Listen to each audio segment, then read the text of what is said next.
একটা সময় এই কোম্পানিকে আমরা ফ্ল্যাগশিপ কিলার কোম্পানি বলতাম, কেননা ফ্ল্যাগশিপ ফোনগুলো যেই দামে আসতো, যে স্পেসিফিকেশন নিয়ে আসতো, সেই সেম স্পেসিফিকেশন ওর থেকে প্রায় হাফ দামে এই কোম্পানি আমাদের দিত। কিন্তু এখন দেয় না। এখন এই কোম্পানি নিজেই একটা ফ্ল্যাগশিপ কোম্পানি। তোমরা ঠিকই বুঝেছো, এখানে আমি OnePlus এর কথা বলছি। OnePlus কালকে কিন্তু ইন্ডিয়াতে তিনটে স্মার্টফোন লঞ্চ করে দিয়েছে। 9 সিরিজের প্রত্যেকটাই ফোন, এখানে OnePlus 9, OnePlus 9 Pro এবং OnePlus 9R এই তিনটে ফোন ইন্ডিয়াতে লঞ্চ করেছে। আজকের ভিডিওতে বলবো OnePlus 9 Pro, যেটা কিনা সবচেয়ে বেশি দামের মধ্যে OnePlus লঞ্চ করেছে। এই ফোনটার স্পেসিফিকেশনের মধ্যে OnePlus কি দিচ্ছে, এটার দাম কত পড়েছে, আর যারা তোমরা OnePlus এর একটা ফোন কিনবে ভাবছো, এই ফোনটা তোমাদের কেনা উচিত কি উচিত না, সমস্ত কিছু এই ভিডিওতে বলবো। ভিডিওটা কিন্তু অবশ্যই শেষ পর্যন্ত দেখো। আর ওপার বাংলার বন্ধুরা, এপার বাংলার বন্ধুরা, আমাদের এই চ্যানেলটাকে এগিয়ে নিয়ে যাও সম্পূর্ণ বাংলা ভাষায়। বাংলা আমাদের মাতৃভাষা, বাংলা ভাষাকে এগিয়ে অনেক নিয়ে যেতে হবে। এখনই সাবস্ক্রাইব করে দাও, অবশ্যই বেল নোটিফিকেশন প্রেস করে অল করে দেবে। যদি আমি এই ফোনটার ডিসপ্লে সেকশনের কথা বলি, অদ্ভুত ডিসপ্লে দিয়েছে। হ্যাঁ, পুরো বাটার স্মুথ একটা ডিসপ্লে, 6.67 ইঞ্চির একটা QHD display, quad HD display. এই ডিসপ্লেটা 4K থেকে এক স্টেপ নিচে এবং ফুল এইচডি থেকে এক স্টেপ ওপরে, মানে 2K ডিসপ্লে। এবং এই ডিসপ্লেটার মধ্যে HDR10 এর সাপোর্ট আছে। আর অবশ্যই এটা কিন্তু অ্যামোলেড একটা ডিসপ্লে, অ্যামোলেডের একটা হাই এন্ড ভ্যারিয়েন্ট কিন্তু এখানে দিয়েছে। মানে ডিসপ্লে সেকশনে কোনো কথা হবে না, পুরো ফ্ল্যাগশিপ লেভেলের একটা ডিসপ্লে দিয়েছে। এছাড়াও এর মধ্যে কিন্তু রিফ্রেশ রেট 120 হার্জ আছে এবং PPI, যেটা পিক্সেল পার ইঞ্চি বলি, যেটা কিনা আমরা কোনো একটা ডিসপ্লে ডেপথনেসটা বুঝি, কালারটাকে বুঝি, এটা কিন্তু 555 PPI আছে। মানে একটা দারুণ কিন্তু আমরা ডিসপ্লে পেয়ে যাচ্ছি। যদি এই ফোনটার ক্যামেরা সেকশনের কথা বলি, এখানে 4টে ক্যামেরা দিচ্ছে, মানে কোয়াড ক্যামেরা দিচ্ছে এবং প্রত্যেকটা ক্যামেরায় প্রায় সনির সেন্সর। এখানে মেন ক্যামেরা হচ্ছে 48 মেগাপিক্সেল, আর 48 মেগাপিক্সেলের মধ্যে যেই ক্যামেরাটা সেন্সর ইউজ হচ্ছে, এটা হচ্ছে সনির IMX789। হ্যাঁ, রিসেন্ট কিন্তু এই ক্যামেরা সেন্সরটা সনি ম্যানুফ্যাকচার করেছে। এছাড়াও ওয়াইড অ্যাঙ্গেল ক্যামেরা আছে 50 মেগাপিক্সেলের, এর মধ্যেও কিন্তু সনির ইউজ হচ্ছে 766, এই সেন্সরটা ইউজ হচ্ছে। এটাও কিন্তু সনির নিউ লঞ্চেস একটা ক্যামেরা সেন্সর। এছাড়া 8 মেগাপিক্সেলের একটা ক্যামেরা সেন্সর, যেটা কিনা টেলিফটো লেন্সের কাজ করে দিচ্ছে। আর 2 মেগাপিক্সেলের একটা ক্যামেরা সেন্সর, যেটা কিনা এখানে আমাদের কাজ করে দিচ্ছে মনোক্রোম সেন্সর দিচ্ছে। মানে 4টে কিন্তু আমরা সেন্সর পেয়ে যাচ্ছি। আর এই 4টে সেন্সরের নিচেই কিন্তু লেখা রয়েছে হ্যাসেলব্লেড। এবার অনেকেই বলছে যে হ্যাসেলব্লেডের সঙ্গে পার্টনারশিপ করেছে, এখানে ক্যামেরা সেন্সরের মধ্যে হ্যাসেলব্লেড অনেক রকম কাজ করেছে, যার জন্য আমরা ভালো অনেক রকমের আউটপুট পেয়ে যাব। কিন্তু সেটা না, এখানে জাস্ট ব্র্যান্ডিংটা ইউজ করেছে। এই ব্র্যান্ডিংটা ইউজ করার জন্য অনেক ফোন OnePlus বিক্রি করতে পারবে। আর অনেকেই মনে করবে যে হ্যাসেলব্লেডের এই কোম্পানি যে সঙ্গে যেহেতু যুক্ত আছে, আমরা ভালো কিন্তু ক্যামেরা পেয়ে যাব। আদৌ কিন্তু হ্যাসেলব্লেড এর মধ্যে কোনো অপটিমাইজেশন করেনি। হ্যাসেলব্লেডের জাস্ট এখানে ব্র্যান্ডিংটা ইউজ করা হয়েছে।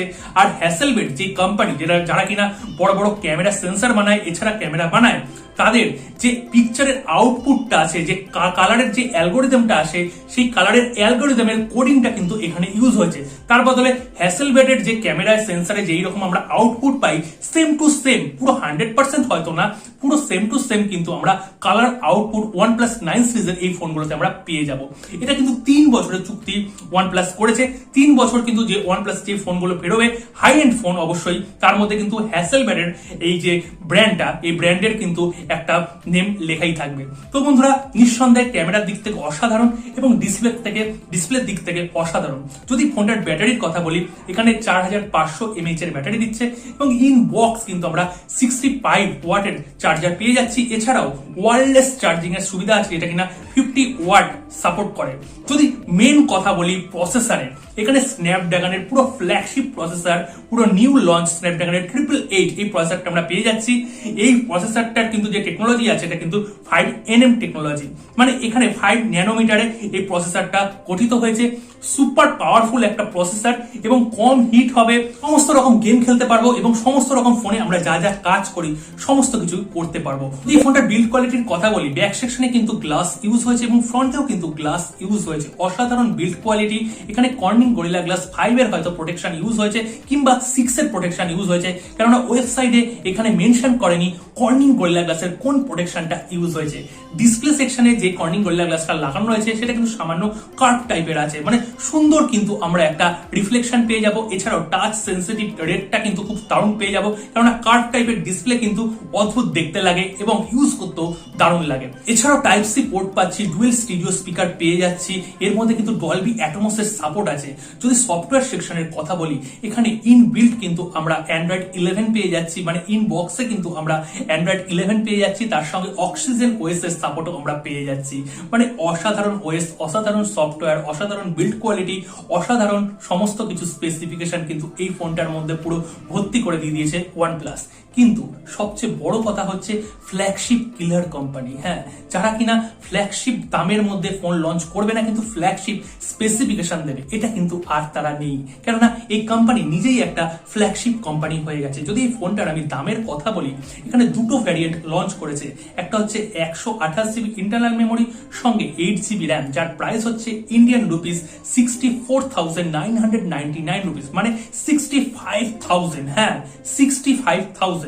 আরেকটা ভার্সন আছে, সেটা হচ্ছে 256 জিবি ইন্টারনাল মেমোরি সঙ্গে থাকছে 12 জিবি র্যাম, যার প্রাইস হচ্ছে 69,999 রুপিস, মানে প্রায় 70,000 টাকা। সুতরাং যা দাম বললাম, এই দাম অনুযায়ী অ্যাপেল কোম্পানি যেই ফোন বার করে বা স্যামসাং যেই ফোনগুলো বার করে সেই ফোনের মতনই কিন্তু প্রায় প্রাইস কিন্তু যাচ্ছে। এখন কিন্তু এই কোম্পানি ফ্ল্যাগশিপ কিলার কোম্পানি নেই, নিজেই কিন্তু একটা ফ্ল্যাগশিপ কোম্পানি হয়ে গেছে। দাম কিন্তু বেশ ভালোই রেখেছে, ফোন যেমন ভালো দামও কিন্তু ভালো। এবার অবশ্যই কিন্তু তোমরা কমেন্ট সেকশনে কমেন্ট করবে তোমরা কারা OnePlus ইউজ করো, আর আপকামিং OnePlus এর যে ফোনগুলো বেরোচ্ছে, যে 9 সিরিজের ফোন, এই ফোন কারা কিনবে অবশ্যই কিন্তু কমেন্ট সেকশনে কমেন্ট করবে। আমি কিছু বেশি বলতে চাই না, ফোনটার স্পেসিফিকেশন খুব ভালো লেগেছে আমার কাছে, কিন্তু দাম যদি একটু কম হতো তাহলে কিন্তু বেশ ব্যাপারটা জমে যেত। দাম মোটামুটি যদি 50,000 এর মধ্যে থাকতো তাহলে কিন্তু ব্যাপারটা খুব ভালো হয়ে যেত। দাম আমার কাছে অন্তত অনেক বেশি লেগেছে, কেননা এটা কিন্তু একটা ফ্ল্যাগশিপ কিলার কোম্পানি, ওদের ট্যাগ লাইনটা কিন্তু এখনো ফ্ল্যাগশিপ কিলার হিসেবেই তারা ইউজ করছে। তো বন্ধুরা, ভিডিওটাকে অবশ্যই শেয়ার করো, ভিডিওটাকে লাইক করো, আর পরবর্তী ভিডিওর জন্য অপেক্ষায় থেকো। নমস্কার।